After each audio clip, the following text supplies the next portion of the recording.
The clock on the kitchen wall ticked past midnight, its relentless rhythm mocking the silence that hung between us. I sat at the dining table, a single slice of store-bought cake crumbling on a plate. The candle I'd lit for myself long since burned out.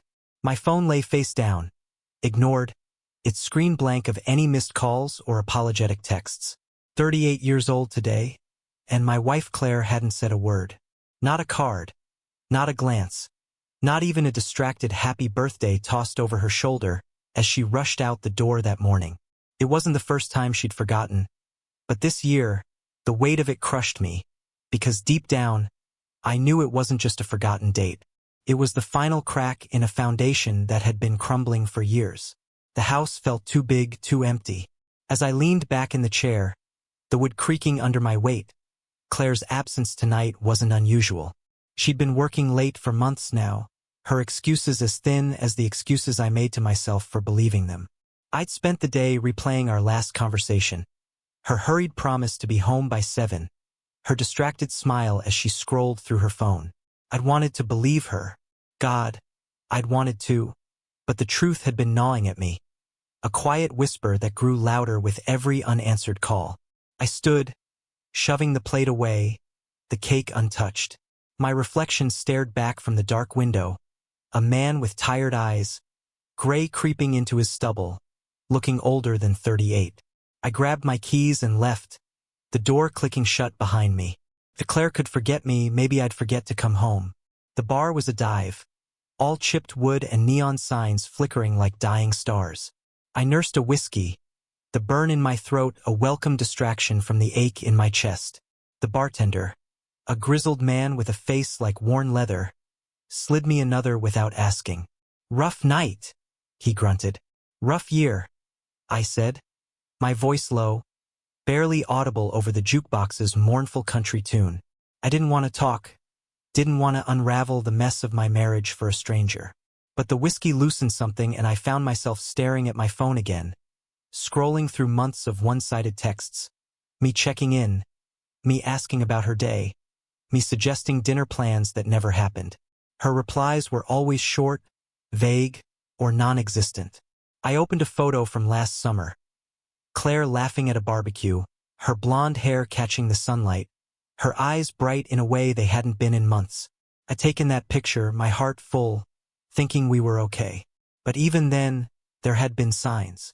The way she'd pull away from my touch, the late-night phone calls she'd taken in another room, the perfume that lingered on her coat, sharper and sweeter than the one she'd worn for years. My thumb hovered over her contact.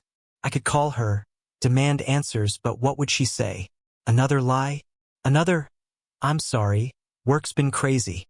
Instead, I opened my email, a reflex from years of managing our shared account for bills. That's when I saw it.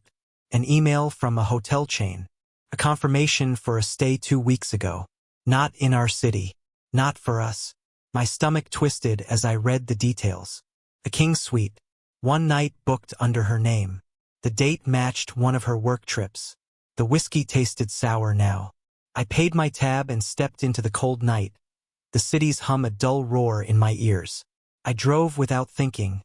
The hotel's address burned into my mind. It was an hour away, a sleek glass building that screamed money and secrecy. The lobby was all marble and dim lighting, the kind of place you'd go to hide something or someone. "Mr. Evans?" The front desk clerk, a young woman with a practiced smile, looked up as I approached. I'd used my married name, hoping it would get me somewhere. "Can I help you?" "My wife, Claire Evans, stayed here a couple of weeks ago," I said, my voice steady despite the storm inside me. "I need to know if she was alone." Her smile faltered. "I'm sorry, sir. We can't disclose guest information." "Please." My voice cracked and I hated it. "It's important." She hesitated, glancing at her computer. Maybe it was the desperation in my eyes, or maybe she'd seen men like me before, broken and searching for answers. "I can't tell you much," she said softly, "but the reservation was for two." Two. The word hit like a punch. I thanked her, my voice hollow, and stumbled back to my car. The drive home was a blur, the road streaking under my headlights like tears. I didn't want to go back to our house, to the bed we shared, to the life that felt like a lie. But I needed proof, something to make this real. The house was dark when I got back, Claire's car still gone. I went to her office, a small room she'd claimed for work-from-home days. Her laptop sat on the desk, password protected, but I knew her habits. She kept a notebook in the drawer filled with scribbled to-do lists and reminders. I flipped through it, my hands shaking, until I found a page dated 3 months ago. A phone number, not one I recognized, and a name, Mark. My heart stopped. Mark, her coworker, the one she'd mentioned in passing, always with a casual laugh like he was just a friend. I grabbed my phone and dialed the number before I could think.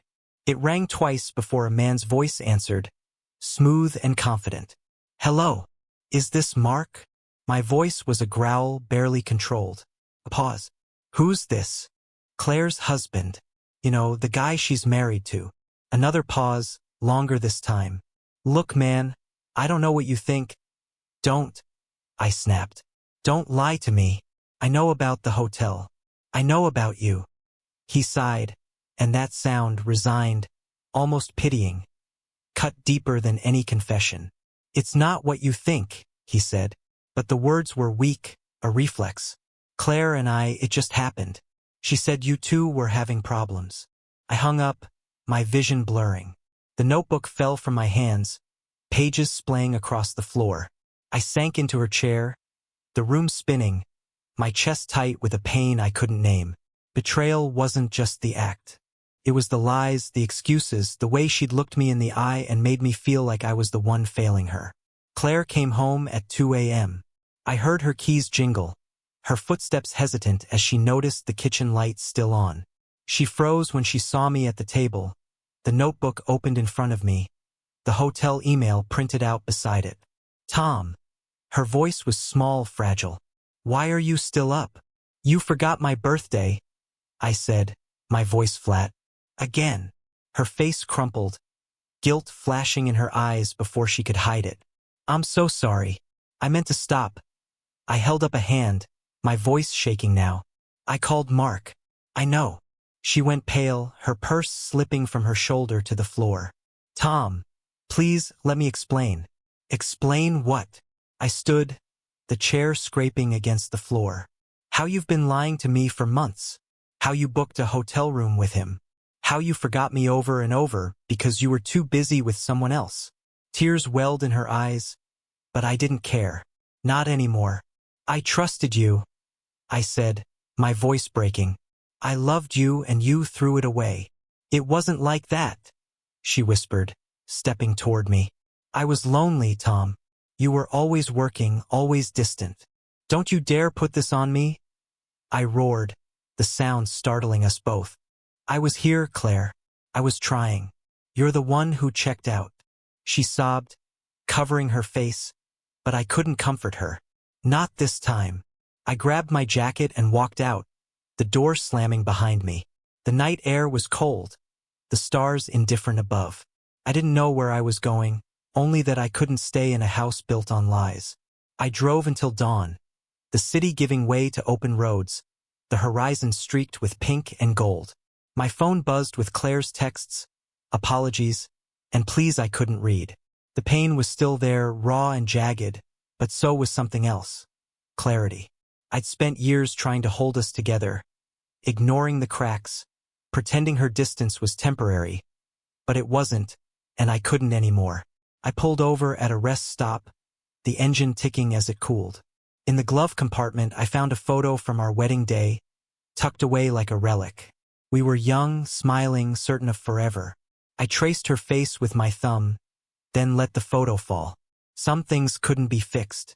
Some betrayals couldn't be undone. As the sun rose, I made a choice. I wouldn't go back. Not to that house, not to that life. Claire had forgotten me one too many times. And now I was done remembering.